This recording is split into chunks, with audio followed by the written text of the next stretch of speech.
Good morning. I will call to order the regular board meeting for the Board of Election Commissioners for the City of Chicago. My name is Maricel Hernandez. I'm the chair, and with me today is Commissioner William Cressy. Present. And Commissioner June Brown. Present. And I am conducting this board meeting via remote due to health issues of a family member. And so if there are any objections by the board members, please raise them at this point. No objections. No objection. Thank you. We will then go on with the agenda. Are there any suggested changes to the agenda? Nope. If not, then let's proceed to the approval of the regular board meeting minutes of April 25th, 2023. Is there a motion to approve? So moved by Commissioner Brown. Seconded by Commissioner Cressy. Properly moved and seconded. All those in favor, please state aye. Commissioner Brown votes aye. Commissioner Cressy votes aye. Motion passes. Thank you. Next is the Executive Director's Report. Mr. Holliday. Morning, Madam Chair, Commissioners. Good morning. Commissioner Cressy. I would like to state that I attended the 2023 Illinois Association of County Officials Spring Conference in Springfield, as well as the Association of Election Commissioners Officials of Illinois, where we had the same speakers. We had Amy Kelly from the Illinois State Board of Election, the Cyber Navigation Program Manager, who spoke on cybersecurity threats facing county governments and shares strategies and best practices for protecting against them. We also had Stephen A. Fox, Marion County Clerk, Salem, Illinois, who spoke on ranked choice voting and shared links where presented. They showed actual ranked choice voting from the election in Alaska. Also at the conference, Mike Grady, the lobbyist for our association, was also present to speak on the election litigation in the omnibus bill. Our general counsel will speak more on that. At this conference, I was the elected president of the Association of Election Commissioners of Illinois, and Arjun Lewicki of our Community Service Department was elected the first vice president. The board is working with Noble Food to offer summer internship to current juniors for rising seniors through their career guide program. This pilot program is through Noble School's pre-college and career office. Dr. Rachel Rosen, head of this program, is hoping to find a few more students for us. Today, one of those students started in our IT department. I want to thank our HR manager, Karen Chin, who headed this project and made this possible. The RFI for the new website has been posted. We had 20 responses that came, to which we've now issued the RFP. Proposals are due June 16th at 1 p.m. After reviewing of the proposals, a vendor will be selected by the end of the month. The RFP for our new e-poll book. That first one I meant our website. I'm sorry. I think I said e-poll book, but it's our website. The proposal, we have the 20 response. But our RFP for our new poll book has been posted to the board's website and advertised in Chicago Sun-Times on June 1st. There were questions regarding the RFP that will be replied to by Wednesday, June 14th by 1 p.m. Then the proposal submission date, due date is Tuesday, June 7th. And after which a vendor will be chosen for our new e-poll book. Is that Tuesday, June 7th or July 7th? July 7th. July 7th. So June 7th. Okay, I'm sorry. I believe what I received said June 27th. June 27th. Oh, okay. Yeah, June 27th. Okay. So it's my report, Madam Chair. Okay. Do the commissioners have any questions? Just congratulations, Charles, on your election as president, and to Ms. Lewicki for her election as first vice president. Thank you. Okay, next we'll go to the Assistant Executive Director's Report. Mrs. Spera? Good morning, Madam Chair. Good morning, Commissioner Cressy, Commissioner Brown. I recently attended the Election Center course training in Phoenix, Arizona, which covered constitutional law of elections.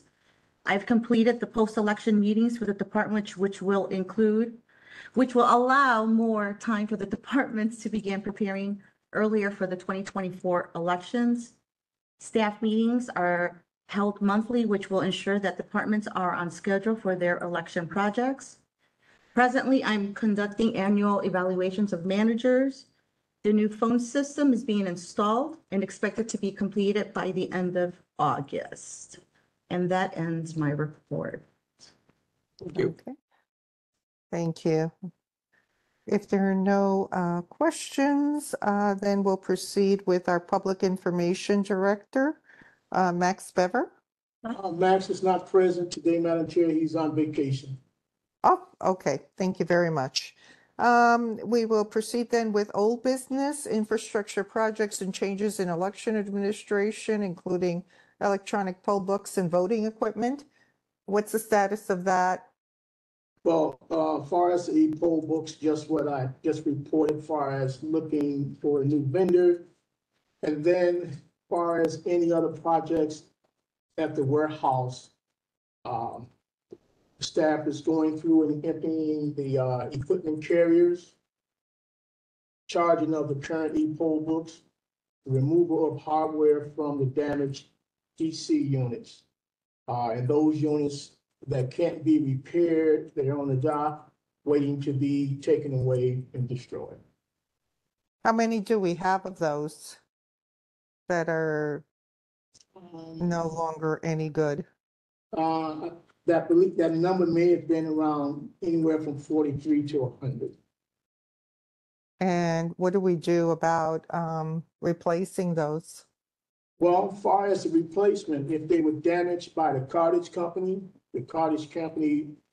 we've sent them a bill estimating or the actual cost of repairs, if possible, or replacement. And that's how we're replacing them through the refunding from the cartage company. Because this is what damage happened with them moving. Charles, we're talking about the ESCs, the big Yeah, blue. the equipment carriers, yes. Yeah, now with the reduction in the number of precincts and polling places, will we have an adequate supply? Yeah, we will, because we eliminated 778 precincts. So we have that, well, some of those have already been put into production where things couldn't be replaced, but there is an adequate number from that to replace any damage. And the ones that can't be, quickly repaired, is there any scrap value for it? Yes, Okay, scrap value, and they take, those usable parts are being taken from those as well. very good. Thank you. And I'm sorry, Charles, can you just tell me again what you said previously about the electronic poll books? Was that the? Okay, so currently, there's charging of our current e-poll books. Because that's part of the maintenance after the elections, to charge those. Mhm. And as I stated, the proposal is out for the new poll books, Okay, after which those proposals are in and reviewed. A vendor will be chosen, will be selected for our new poll books. okay, Charles, okay. hopefully we'll have new poll books in time for our next election, but in the event that we don't, we have to continue charging and keeping the current poll books Right, and if we, useful. right, and if we have a vendor by the March election, we don't want to do a complete rollout. Right. We want to do a partial rollout to ensure that they are working properly, and then for the November election, do a complete rollout. Thank you. Okay, thank you. Next item on the agenda is legislation. Mr. Lasker, anything? Thank you, Madam Chair. I just want to give some of the highlights from the elections omnibus bill that did pass on May 26th, sent to the governor for signature on June 7th. It is Senate Bill 2123. It began with House Amendment number 4 to Senate Bill 2123. There's now been a total of 7 amendments prior to passage.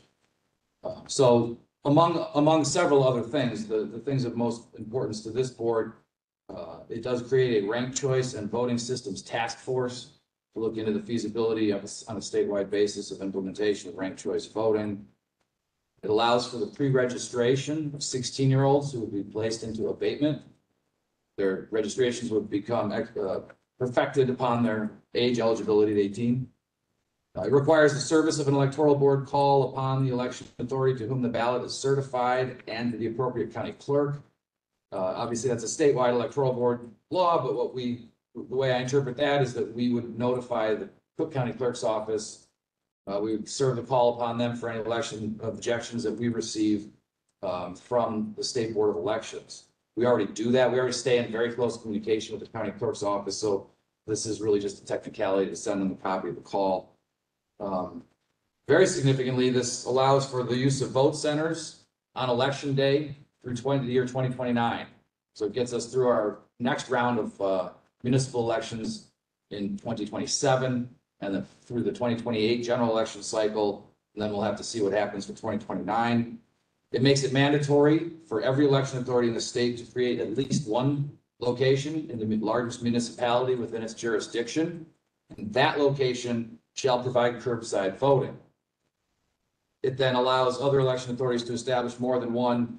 For jurisdictions this large with inhabitants of 500,000 or more, we shall establish at least 2 vote centers. And then because of this requirement for the curbside voting, we already have had our facilities consultants talk with the city about the feasibility of closing down some parking on Clark Street at our super site. And the initial word unofficially from the city is that would not be a problem. They'll work with us so that we can shut down some parking there in front of the super site and allow for the curbside voting.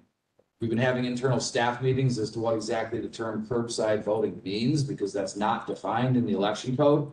The closest thing we have is the pre-existing curbside voting at the precincts on election day, which is designed only for people with physical disabilities who cannot make it into the actual building. So we're moving forward with staff and vendors to figure out how to implement this along with the city's cooperation. Change to ballot formatting. The letters of the candidates' names on the ballot have previously been in all caps. As soon as the governor signs this bill, the names of candidates on the ballot will be in lowercase and uppercase letters. It increases the fee for a discovery recount from $10 a precinct to $50 a precinct. That takes us approximately from like the dark ages into maybe the 1970s as far as what those expenses actually are. So we're getting closer. It also, for the school code and the election code, creates a state holiday for the November 5th, 2024 general election. And then the House Amendment number 5 created a security of remote vote by mail task force. I think we'll look into the feasibility of allowing voters with disabilities to mark an electronic ballot. We currently have they have the ability to mark the electronic ballot through our system, but they have to then print it out and send it back. That's as required to have the paper ballot trail. But there's going to now be a task force looking into the feasibility of a fully remote system like that, which I think would be only for persons with sight disabilities. And that's about it for that legislation. The second piece of legislation that I'd like to discuss is there's a pending bill at the Chicago City Council that would change section 2-80-070 of the Chicago Municipal Code. That's the section that created the police district council offices and elections. As we have long since discussed with this board, there were some issues with the current ordinance that created some complications for the electoral board and for the candidates. So these look to be remedies to those previously identified issues. So I'm glad to see that this is under consideration now. One change would be the current signature requirement is based on the total number of registered voters, which we've talked about. That number fluctuates on a daily basis. They would hear switch that to have that signature requirement be based on the number of voters, the number of ballots cast in the preceding presidential election. It's exactly the recommendation I had made before the original ordinance was adopted, so glad to see that. And then there's also a provision they put in place that would expressly state that any election laws enforced in the city of Chicago, they're not in conflict with the ordinance would control. Basically, just an express statement that the election code, the Revised Cities and Villages Act, and any other state laws that govern elections do control these police district council elections. Of course, our electoral board already ruled that way based on other language from the municipal code, but it's nice to have it in black and white writing there in the ordinance. So we'll keep an eye on that as that passes through the city council. And that's my legislation report for today. Thank you. Any questions, comments? Yeah, Adam, you mentioned two different task forces. One for ranked choice voting and one for disability vote by mail. Do they give any idea of who's going to be on these task forces? Yeah, I don't have the exact breakdown in front of me, but they do specify that there are, legislative leaders get to appoint both a public member and a governmental member. So there's going to be a combination of private, political, or not political, but private, general public members, in addition to those who are serving government. Okay, so hopefully they will listen to us if they have any questions, or will come to us. The other is, first of all, kudos to you on some of the changes to the city ordinance on the police district councils. I know you had a lot of input on that previously. And could you give us any update on the current status of the Chicago Public School Elected School Board and the mapping on that? So that's actually another matter that the omnibus bill addressed. And they pushed back the date. It was the last amendment, House Amendment number 7 to the omnibus bill. Originally, July 1st of this year was the deadline for them to create the districts. Now it's been pushed back to April 1st of 2024. So I've obviously communicated that with our redistricting staff and consultants already. They've kind of been sitting down there waiting, and they're just going to have to wait even longer. It means that the implementation period is going to be drastically shorter for us, but they're prepared to move forward as soon as we get those. Hopefully they won't wait till the deadline, but they usually do. So Hurry up and wait. yeah. Yes, okay. All right, thank you. Okay. If there are no further questions, then let's move on to new business. We have a number of professional services agreements for approval. The first one is with A&E Data Solutions. This is a 1-year extension for website services. Is there, Adam, do you have any further comments on this? Oh, I would just say that it is a 1-year extension at the exact same terms as the current contract for a flat rate fee of $5,000 per month. Okay. If there are no questions, is there a motion to approve contract extension with A&E Data Solutions for the period July 1st of 2023 through June 30th, 2024 at the rate of $5,000 a month, not to exceed $60,000 per year? So moved by Commissioner Cressy. Seconded by Commissioner Brown. Properly moved and seconded. All those in favor, please state aye. Commissioner Cressy votes aye. Commissioner Brown votes aye. Motion passes. Thank you. Next item is a contract extension agreement for renewal of a contract with Dean Fatikas for facilities management and consulting services, who's provided us for these services for many years, and his work is very valuable. Is there a motion to approve a 1-year agreement for the period July 1st, 2023 through June 30th of 2024 for his work at the rate of $70 per hour, not to exceed $95,000 during the contract year? So moved by Commissioner Brown. Seconded by Commissioner Cressy. Okay, properly moved and seconded. All those in favor, please state aye. Commissioner Brown votes aye. Commissioner Cressy votes aye. Motion passes. Thank you. Next is contract renewal, really, with Lasker Law. And this is Adam Lasker as our general counsel, who provides us with so many different types of legal services and support. And this contract would be for 1 year, July 1st of 23 through June 30th, 24, at the rate of $265 an hour. Is there a motion to approve? Madam Chair, it is with a grateful heart that Commissioner Cressy so moves. Seconded by Commissioner Brown. Properly moved and seconded. All those in favor, please state aye. Commissioner Cressy votes aye. Commissioner Brown votes aye. Motion passes. And thank you, Adam, for all your work. Thank you, Madam Chair. The next item is a contract extension with SKU Corporation for ongoing maintenance and support services. Is there a motion to approve the contract extension for the period July 1st of 2023 through June 30th of 2025 at the rate of $28,175 per month, or $338,100 per year? So moved by Commissioner Brown. And seconded by Commissioner Cressy. Properly moved and seconded. All those in favor, please state aye. Commissioner Brown votes aye. Commissioner Cressy votes aye. Motion passes. Now, we have contract extension based on RFP bid awards for temporary staffing services as follows. We have a contract with Protiviti for government services, and this is a contract extension. The contract would be extended from July 1st of 23 through June 30th of 25.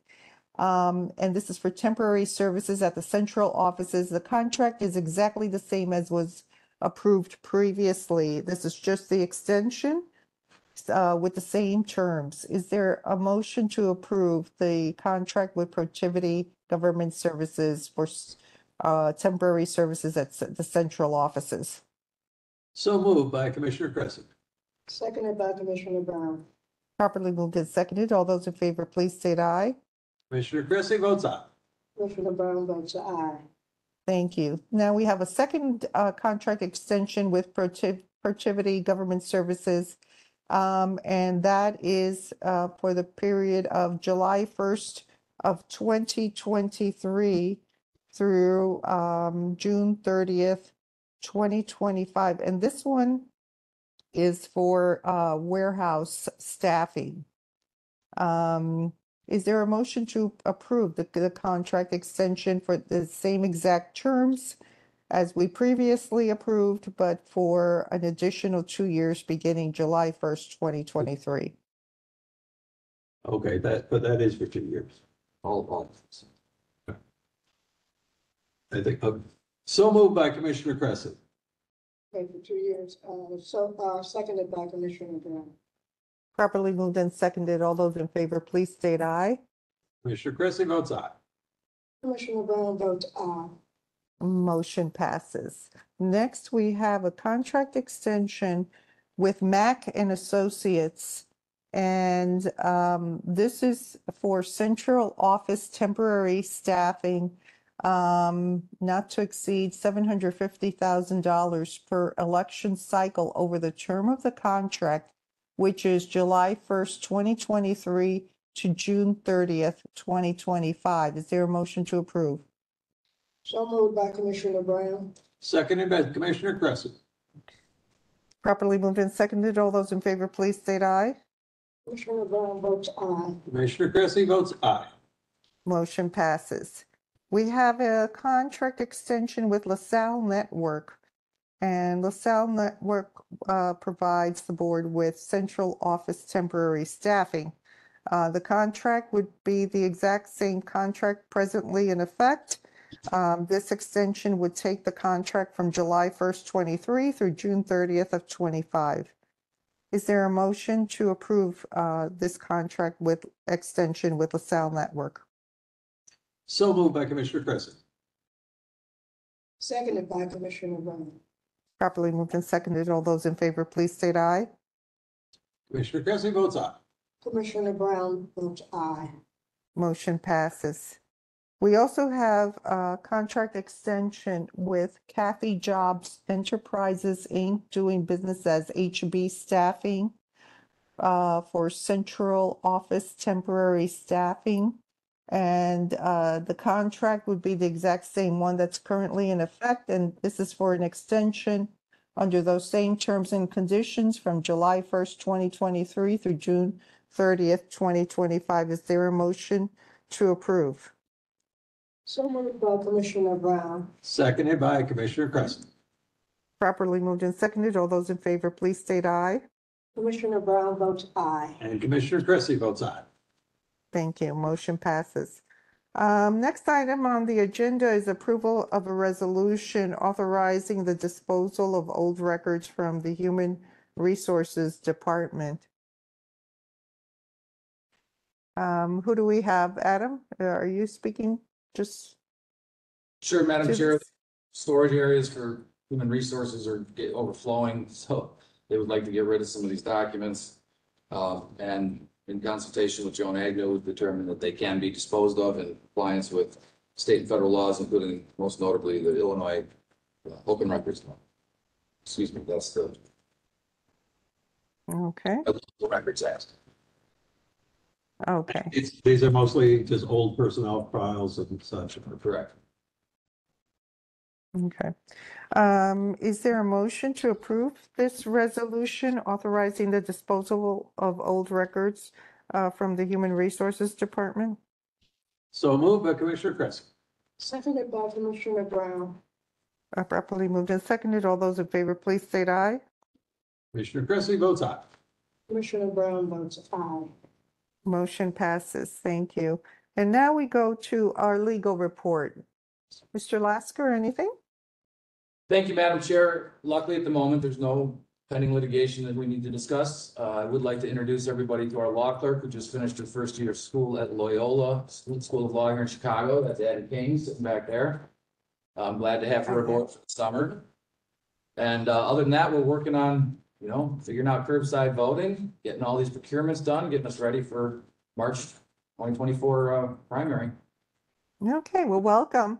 Thanks for coming and helping us out. Yeah, Next. Madam Chair, a question just popped to my mind as you were getting ready for the coming election. In the omnibus bill, were there changes in the dates with regards to filing of petitions? No, there was talk about that, but it did not make it into the bill. Okay, thank you. Okay. We will now proceed to the financial report. We have a balance sheet and voucher listing for the City of Chicago, a 2023 appropriation, number 23-03, dated June 13, 2023, in the amount of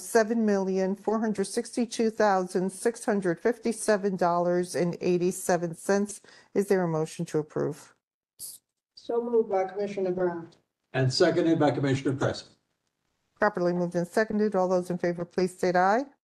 Commissioner Brown votes aye. And Commissioner Cressy votes aye. Motion passes. Thank you. Trish, have there been any requests for public comment? We've not received any requests for public comment at today's meeting. Okay, thank you. Is there a need for executive session, Mr. Lasker? Not today, Madam Chair. Thank you. Not today. Okay. Well, in that case, I would entertain a motion to adjourn until our next regularly scheduled meeting. So moved by Commissioner Cressy. Seconded by Commissioner Brown. Probably moved and seconded. All those in favor, please state aye. Commissioner Cressy votes aye. Commissioner Brown votes aye. Motion passes and we're adjourned. Thank you so much.